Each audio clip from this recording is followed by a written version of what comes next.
Assalamualaikum warahmatullahi wabarakatuh. Perkenalkan nama saya Izul Sarina dengan NPM 057 dari kelas B mata kuliah Metode Analisis Isi. Di sini saya akan mempresentasikan penelitian saya yang berjudul Analisis Konten Video TikTok Climate Change di akun resmi United Nations, United Nations Climate Change, dan World Health Organization. Latar belakang.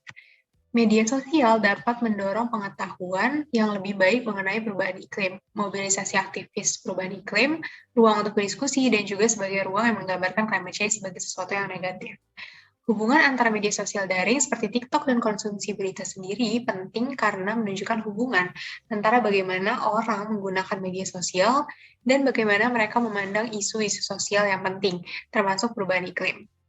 Fitur FYP pada TikTok menerapkan algoritma yang bergantung pada pasif dan aktifnya pengguna.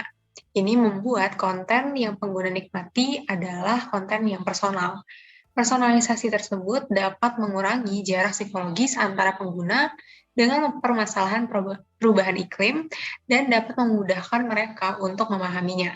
Dan ketika mereka pernah merasakan dampak dari perubahan iklim sebelumnya, maka ia akan terpengaruh secara emosi sehingga lebih mempercayai masalah tersebut. Teori yang akan digunakan pada penelitian ini yaitu appraisal theory, dan tujuan dari penelitian ini sendiri yaitu untuk menguji hubungan antara jenis, tema, serta emosi dan variabel kognitif yang ada pada video dengan user engagement yang didapatkan seperti views, likes, comments, dan shares. Research questions yang ada pada penelitian ini atau akan dijawab yaitu ada 3. Yang pertama yaitu indikator kuantitatif dari user engagement apa yang jumlahnya paling banyak diperoleh oleh video climate change.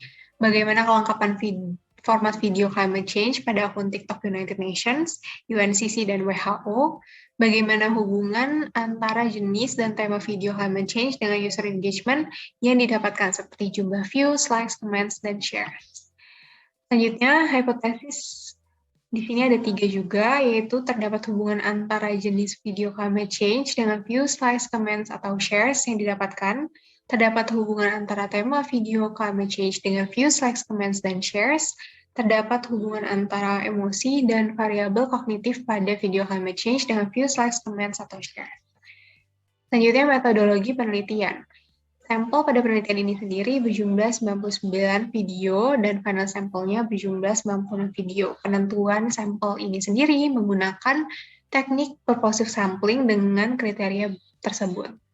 Uji reliabilitas menunjukkan intercoder reliability tinggi dengan nilai Krippendorf alpha sebesar 0,703 hingga 1. Angka tersebut diikuti dengan percent of agreement sebesar 85,7% hingga 100%. Selanjutnya, analisis data yang dilakukan pada penelitian ini, yang pertama yaitu analisis deskriptif frekuensi pada kategori format video dan user engagement. Selanjutnya, analisis non-parametric Spearman correlation to tail untuk mengetahui seberapa kuat hubungan antara jumlah user engagement dengan jenis video, tema video, dan emosi dan variabel kognitif. Analisis deskriptif yang pertama untuk menjawab RT1 pada tanggal 7 Mei 2022, 96 video climate change mendapatkan total 87.712 likes, 6.404 shares, 2.271.625 views, dan 7.713 comments. Adapun range durasi video climate change berada antara 4 hingga 171 detik. Saya juga melampirkan analisis deskriptif frekuensi dari masing-masing variabel jenis video, tema video, dan emosi dan variabel kognitif.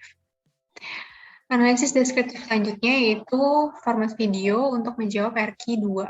Setelah mengukur frekuensi, didapatkan angka 13,54%,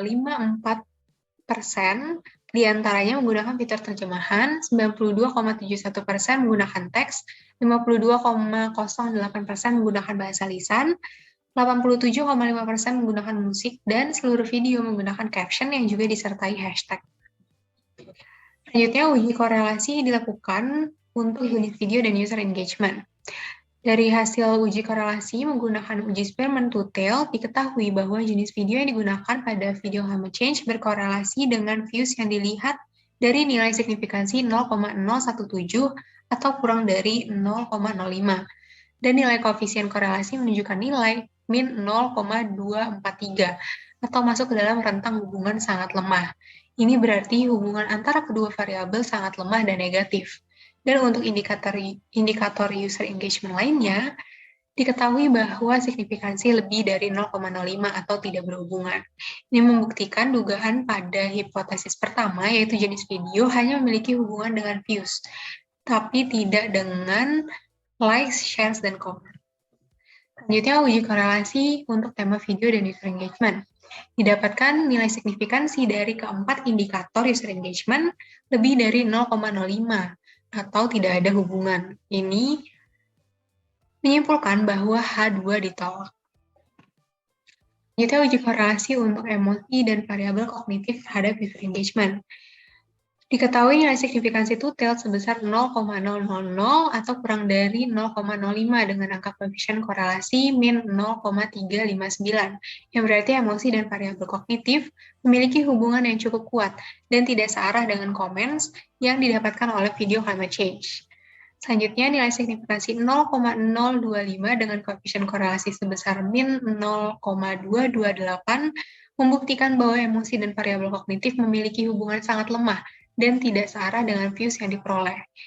Nilai signifikansi 0,04 dengan koefisien korelasi min 0,21 untuk juga membuktikan bahwa emosi dan variabel kognitif memiliki hubungan sangat lemah dan tidak searah dengan likes yang diperoleh. Lain halnya dengan ketiga indikator sebelumnya, shares menunjukkan tidak adanya hubungan dengan emosi dan variabel kognitif karena signifikansi lebih dari 0,05. Yang membuktikan H3 yaitu adanya hubungan antara emosi dan variabel kognitif dengan indikator likes, views, dan comments. Akan tetapi variabel emosi dan kognitif tidak memiliki hubungan dengan shares yang didapatkan. Selanjutnya pembahasan. Jika dibandingkan dengan total views dan likes, total comments dan shares jauh berada di bawah. Ini menunjukkan bahwa halayak belum menganggap TikTok atau akun resmi dari UN, UNCC, dan WHO sebagai ruang diskusi, dan belum punya cukup alasan untuk membagikan info tersebut. Ini juga dapat disebabkan oleh kurangnya konten interaktif. Jenis video acting yang juga meliputi TikTok Dance ini masih kurang banyak dipilih dalam video climate change. Menurut Lee, Guan, Hammond, dan Berry 2021, jenis video ini dengan musiknya yang adiktif dapat membantu meningkatkan interaksi dan juga angka shares. Mayoritas video memiliki 4 dari 5 format video. Ini sangat baik karena format video dapat memotivasi halayak untuk menonton lebih lama. Dan untuk menyadarkan halayak akan urgensi climate change, jenis video dan tema video yang dibawakan harus lebih menarik sehingga dapat meningkatkan minat dan interaksi lebih tinggi lagi. Selanjutnya, pada penelitian sebelumnya dikatakan bahwa emosi negatif dan rasa khawatir dapat membantu proses informasi lebih baik lagi, serta prediktor positif dalam mendukung kebijakan perubahan iklim. Harapan juga dapat memotivasi halayak untuk mengambil tindakan mitigasi atau adaptasi. Kesimpulan, berdasarkan analisis yang telah dilakukan, dapat disimpulkan bahwa video climate change yang dibagikan oleh ketiga akun resmi ini masih kurang meraih perhatian dan memunculkan diskusi atau interaksi. Pemanfaatan jenis video acting harus lebih maksimal sehingga menghasilkan user engagement yang lebih berimbang. Meskipun tema video tidak menunjukkan hubungan terhadap user engagement, emosi dan variabel kognitif menunjukkan pengaruh pada 3 indikator user engagement yang membuktikan bahwa emosi dalam penyampaian informasi kesehatan dan risiko sangatlah penting. Selain itu, kelengkapan format video juga dapat membantu informasi diterima dengan lebih baik lagi. Sekian dari saya, terima kasih.